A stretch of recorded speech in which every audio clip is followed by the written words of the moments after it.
waktu sepenuhnya kami persilahkan kepada beliau Bapak Ahmad Yasin. Assalamualaikum warahmatullahi wabarakatuh. Alhamdulillahi rabbil alamin. Pada kesempatan siang hari ini kita masih diberikan kenikmatan berupa kenikmatan kesehatan, sehingga pada siang hari ini kita dapat bertemu kembali dalam pembelajaran materi Al-Quran Hadis kelas 9. Gimana kabarnya semuanya? Ya, saya doakan semuanya kabarnya sehat, ya, bahagia, ya, dunia dan akhirat, ya. Amin ya rabbal alamin. Untuk siang hari ini materi akan kami lanjutkan mengenai pengertian jujur atau mengamalkan kejujuran. Kemarin sudah kami bahas pengertian jujur. Ini saya ulangi sedikit tentang pengertian jujur. Kata jujur berasal dari bahasa Arab sidqun, yang berarti benar, nyata, berkata benar. Menurut istilah, sesuatu yang baik yang tidak dicampuri dengan kedustaan, kesesuaian antara ucapan dan perbuatan, antara informasi dan juga kenyataan, ya. Manfaat jujur, ya, manfaat sikap jujur banyak sekali, ya. Ada beberapa yang dimana membawa perdamaian, memiliki banyak teman. Ketika kita mempunyai sifat jujur, maka teman-teman kita akan menyukai kita, ya. Tidak dijauhi teman, tidak dimusuhi oleh orang lain, karena kita mempunyai sikap jujur. Dapat dipercaya orang lain. Ini sangat-sangat mahal, ya. Kepercayaan orang lain kepada diri kita itu sangat mahal, ya. Satu kali saja kita melakukan kesalahan, ya, maka orang lain tidak akan mempercayai kita. Makanya kita perlu dan wajib memiliki sikap jujur. Di mana saja, kapan saja, ada orang ataupun tidak, kita harus memiliki sikap jujur, ya. Selanjutnya, contoh sikap jujur kemarin sudah saya contohkan, ya. Sikap jujur yang pertama di lingkungan keluarga, ya, menyampaikan hasil ujian kepada orang tua apa adanya, itu salah satu contoh sikap jujur di lingkungan keluarga. Selanjutnya ada di lingkungan sekolah, ya, yang biasanya, ya, menyontek, ya, tidak menyontek ketika ulangan atau ujian. Ini salah satu contoh sikap jujur di lingkungan sekolah. Contohnya banyak sekali, ya. Selanjutnya di lingkungan masyarakat, ya, tidak melanggar rambu-rambu lalu lintas, tidak melakukan tindakan suap, tidak mengurangi takaran timbangan agar mendapat keuntungan lebih, ya. Mungkin dari sekian banyak ada beberapa anak yang mungkin orang tuanya bekerja sebagai pedagang. Nah, kita juga harus mempunyai sikap jujur di lingkungan masyarakat. Ketika berdagang, ketika melakukan transaksi harus berkata jujur, tidak mengurangi takaran timbangan tersebut. Sekarang kita lanjut ke materi selanjutnya.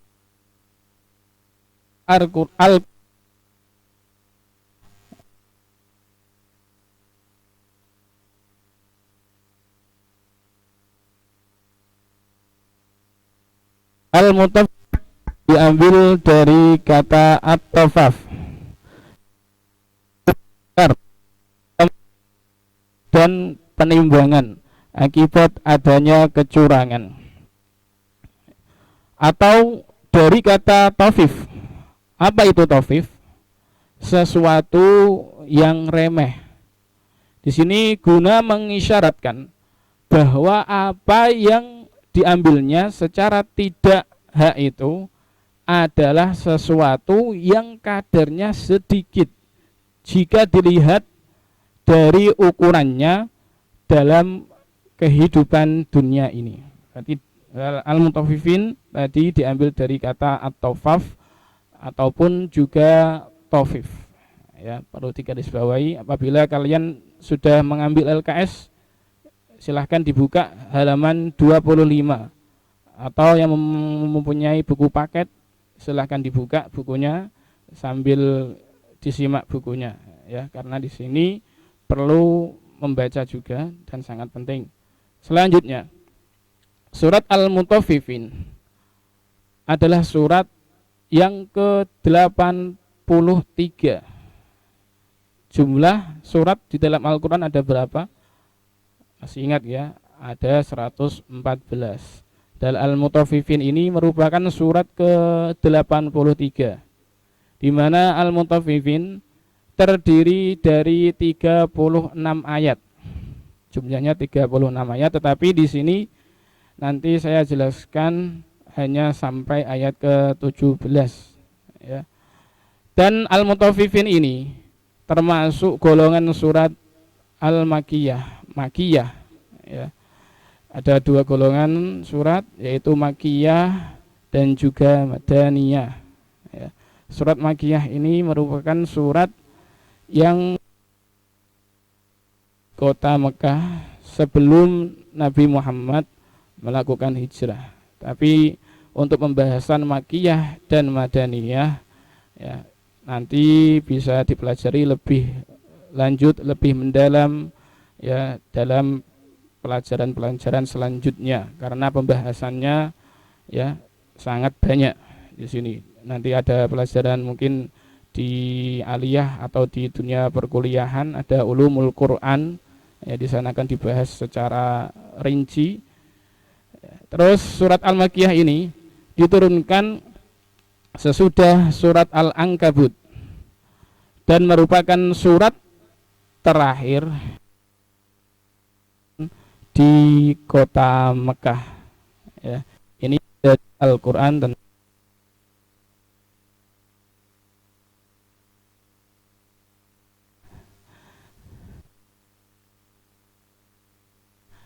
coba disimak dan bacakan surat Al-Mutaffifin. A'udzu Bismillahirrahmanirrahim. Bismillahirrahmanirrahim. إذا اكتالوا على الناس يستوفون وإذا كالوهم أو وزنوهم يخسرون ألا إن أولئك أنهم مبعوثون ليوم عظيم يوم يقوم الناس لرب العالمين كلا إن كتاب الفجار لفي سجين وما أدراك ما سجين كتاب مرقوم ويل يومئذ للمكذبين الذين يكذبون بيوم الدين وما يكذب به إلا كل معتد أثيم إذا تتلى عليه آياتنا قال أساطير الأولين كلا بل ران على قلوبهم ما كانوا يكسبون kalla innahum 'an rabbihim yawma idzin lamahjubun thumma innahum lasalul jahim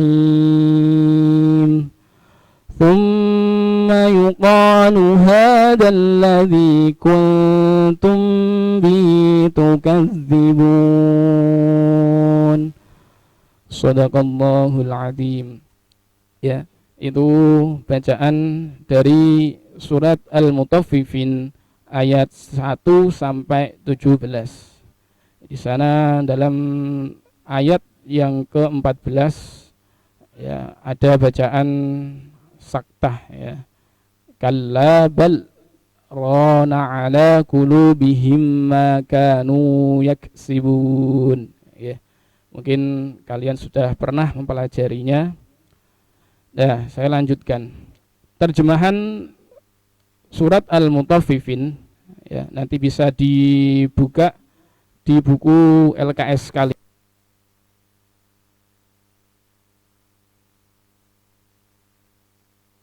Terus pahami ya, adalah beberapa kosakata yang harus dihafal.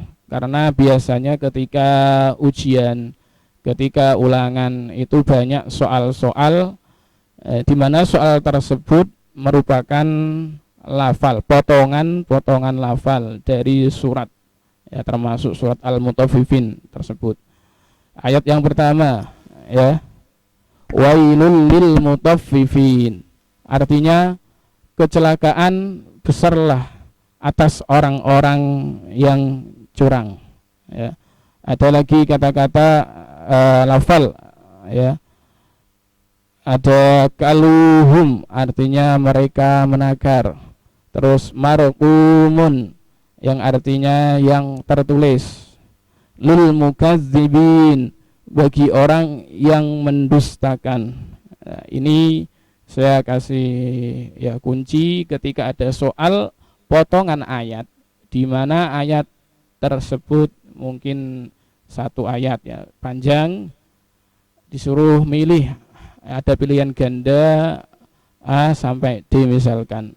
Kalau kalian mungkin tidak mengetahui arti tersebut secara keseluruhan, bisa digarisbawahi ya, di mana ada lafal, di mana lafal tersebut kalian sudah mengetahui kosakatanya, artinya nanti digarisbawahi di situ, nanti dicari jawabannya antara A sampai D ya. Ada apa enggak? Kalau ada mungkin ya kemungkinan besar jawabannya adalah jawaban tersebut. Paham itu kuncinya ketika kalian memang benar-benar tidak mengetahui arti ya, ketika ada soal berupa ayat, potongan ayat, itu kuncinya seperti itu. Dan nanti di latihan tugas yang kalian kerjakan juga ada beberapa potongan ayat yang harus kalian jawab.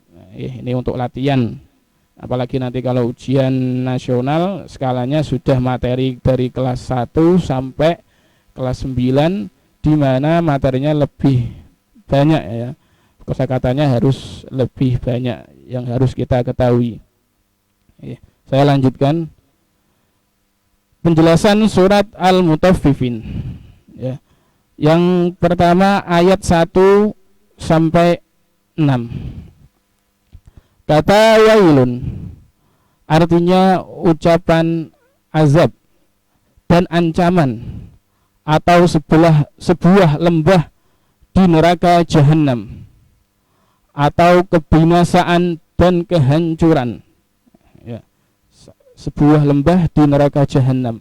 Neraka jahanam merupakan salah satu neraka tingkatan pertama, karena ada yang ya, di mana ada beberapa macam neraka ya, ada kurang lebih ada 7 neraka. Ada neraka jahanam, ada neraka hutama, ada neraka hawiyah, dan neraka-neraka yang lainnya. Di mana neraka jahanam ini tingkat yang pertama, yang diperuntukkan untuk orang-orang muslim yang melakukan ya kesalahan, yang melakukan dosa-dosa besar. Ya, salah satunya di sini adalah kecurangan dalam menimbang. Ya, itu akan dimasukkan ke dalam sebuah lembah di neraka jahanam. Ya. Seseorang yang bermaksud curang dalam hal takaran dan timbangan, maka mereka akan mendapat kerugian dan kecelakaan yang besar. Ancaman keras ini ditujukan kepada orang-orang yang mengurangi harta orang lain dalam hal menakar dan menimbang. Apabila mereka menerima takaran dari orang lain, maka mereka meminta dipenuhi tanpa dikurangi sedikit pun. Mereka tidak mau memenuhi hak orang lain yang menjadi tanggung jawabnya, atau selalu menuntut hak namun kewajibannya tidak dipenuhi.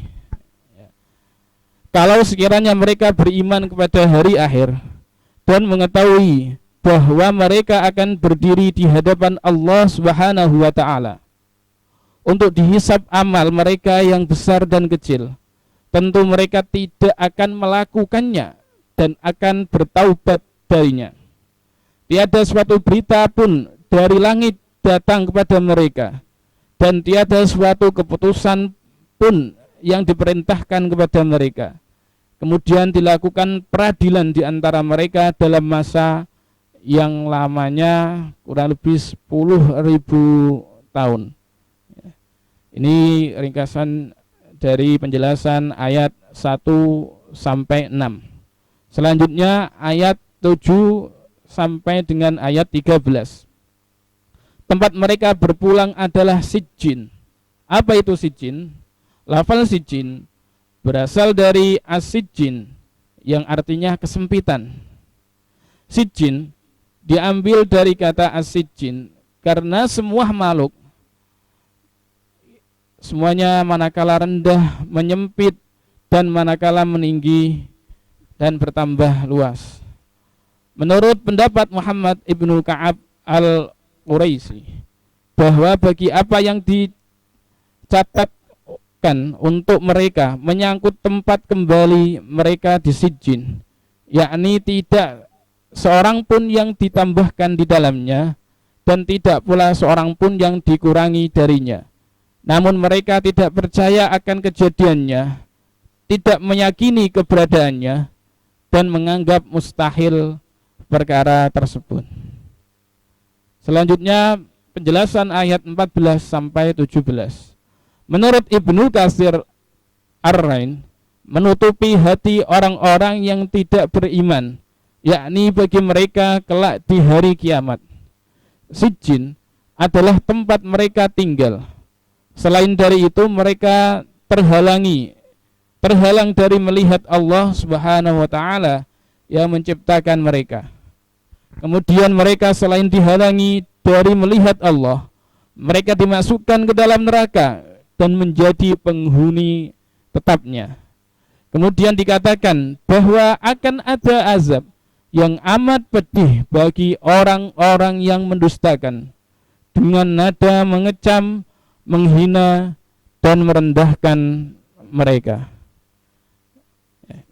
Berikut merupakan penjelasan dari surat Al-Mutaffifin ayat 1 sampai 17, di mana kita mengetahui praktek kecurangan dalam lingkungan masyarakat masih sering terjadi, ya, terutama ketika melakukan transaksi jual beli, ya, di mana kecurangan tersebut biasanya contohnya dalam menjual beras, ya, dalam takaran penjualan beras tersebut, dalam timbangannya, ya, mereka melakukan kecurangan tersebut. Nah, hal-hal yang seperti ini akan mendapatkan ancaman yang sangat pedih, akan dimasukkan ke dalam lembah dari neraka jahanam. Ya. Demikian penjelasan dari kami, kurang lebihnya mohon maaf. Assalamualaikum warahmatullahi wabarakatuh.